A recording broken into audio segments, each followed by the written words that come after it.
Harvey Schmidt, whose career as a commercial artist took a long, lucrative, and unexpected detour when he teamed with a former college pal to create the Fantasticks, the off-Broadway romance that became the world's longest-running musical, died on Wednesday in Tomball, Texas, near Houston. He was 88. Rachel Scholl, a niece, said the cause was complications of congestive heart failure. He had no immediate survivors. A love story about a boy and a girl and their feuding fathers, the Fantasticks, with music by Mr. Schmidt and book and lyrics by Tom Jones, opened in 1960 at the Sullivan Street Playhouse, Indiana, Greenwich Village, and ran for 17,162 performances. A revival that began in 2006 ran 4,390 more times at the Jerry Orbach Theater in Midtown Manhattan, named for the actor who originated the role of El Gallo, the show's narrator. Mr. Schmidt and Mr. Jones became nearly inseparable collaborators on a host of shows for more than 50 years. Mr. Schmidt was the quiet one, Mr. Jones, the more gregarious. I wasn't planning on having a career in the theater, but Tom was so bright, and any time he asked me to do something I was stunned, Mr. Schmidt told Evanston Now, an online news website. In 2015, the Fantasticks was by far their most successful show in a partnership that produced the Broadway musicals 110 in the Shade, 1963, and I Do, 1966, each of which earned them Tony Award nominations for Best Composer and Lyricist. They received a special Tony for Theatrical Excellence for The Fantasticks in 1992. The Fantasticks is an adaptation of Les Romanesques, a comedy by the French playwright Edmond Rostand.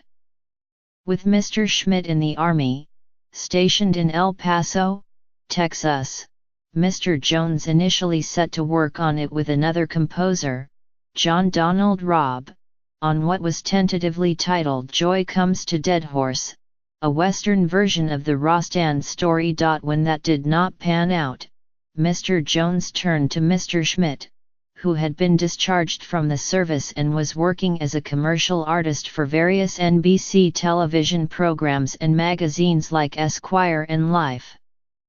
Mr. Schmidt agreed to work with Mr. Jones and pared Joy down to a lighter, one-act musical that debuted at Barnard College as the precursor to the Fantasticks.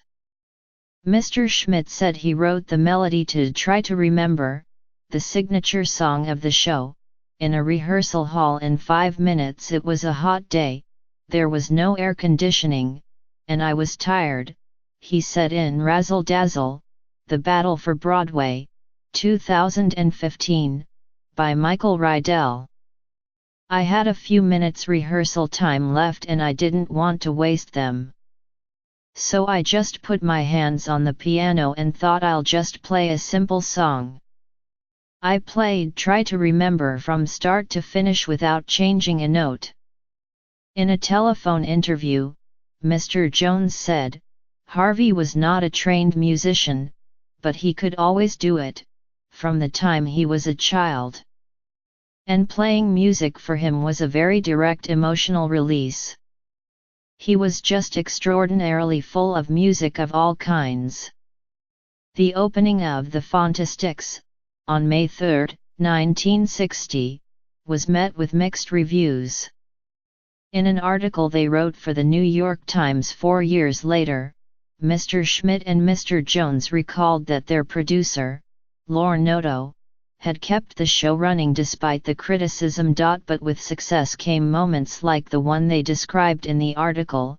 After the show's 1863rd performance, on October 18, 1964, 3 television sets were to be wheeled onto the stage for the audience to watch an NBC production of The Fantasticks, with Ricardo Montalban, Bert Lahr, and Stanley Holloway. No one can tell what the effect will be, the men wrote.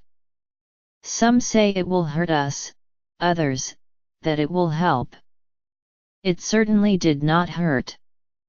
The show would play continuously at the same theater for another 18 years and around the world. Harvey Lester Schmidt was born in Dallas on September 12, 1929, to Emanuel Schmidt, a Methodist minister, and the former Edna Wheating, a homemaker and music teacher. Growing up in Texas, Harvey played piano but never learned to read or write music and could draw, inspired by Sunday comic strip characters like Flash Gordon. He studied art at the University of Texas, Austin, planning to be a commercial artist, but his musical skills were evident. He had worked on a student review that impressed Mr. Jones, a graduate student in theater directing. He asked Mr. Schmidt to collaborate with him on a new show and split the fee that he was to be paid. Mr. Schmidt could not resist working in the theater, even as he expected to continue his art career. The experience was a revelation to me, Mr. Jones said of their college days collaboration. It was immediate and hot. It was the openness of a direct engagement with the audience, and the Fantasticks was very much a continuation of that experience. Liz Smith, their classmate, who would become a prominent syndicated gossip columnist, recalled in the New York newspaper The World Journal-Tribune in 1966 that Mr. Schmidt and Mr. Jones were a pair so different, so independent yet eventually so melded together that one doesn't know whether they are Damon and Pythias or Lum and Abner, a reference to a radio comedy about small-town Arkansas. In Ms. Smith's article written When I Do, opened on Broadway, she quoted Mr. Jones's description of Mr. Schmidt. Harvey is like a traveler from another planet, he said. When we shared an apartment, I put color pencils and a pad by the phone and collected 300 fascinating doodles of his. They are always life as viewed in relationship to death. Incredible. Mr. Schmidt's artistic skills are evident in the logo for the Fantasticks. Its now familiar spiky lettering is his. I just took a brush with purple paint and wrote the Fantasticks in my handwriting, in 5 minutes, he told Evanston Now. In addition to their Broadway shows, Mr. Schmidt and Mr. Jones continued to work off-Broadway and developed musicals, including The Bone Room, 1975, at their Portfolio Studio Experimental Workshop in Manhattan. When they received the Oscar Hammerstein Award for Lifetime Achievement in Musical Theatre last December from the York Theatre Company in an event at the Asia Society in Manhattan, they performed a duet, a song about dying, from The Bone Room. From a wheelchair, Mr. Schmidt played the piano while Mr. Jones sang lead. They sang, I can see you lying there / someone must have shampooed your hair / isn't that a wonderful way to die. Jim Morgan, the producing artistic director of the off-Broadway York Theatre, said in an interview that Mr. Jones had been concerned at first that the song might be in bad taste. But they decided it was the perfect way to end the show, with a complete twinkle about themselves, he said.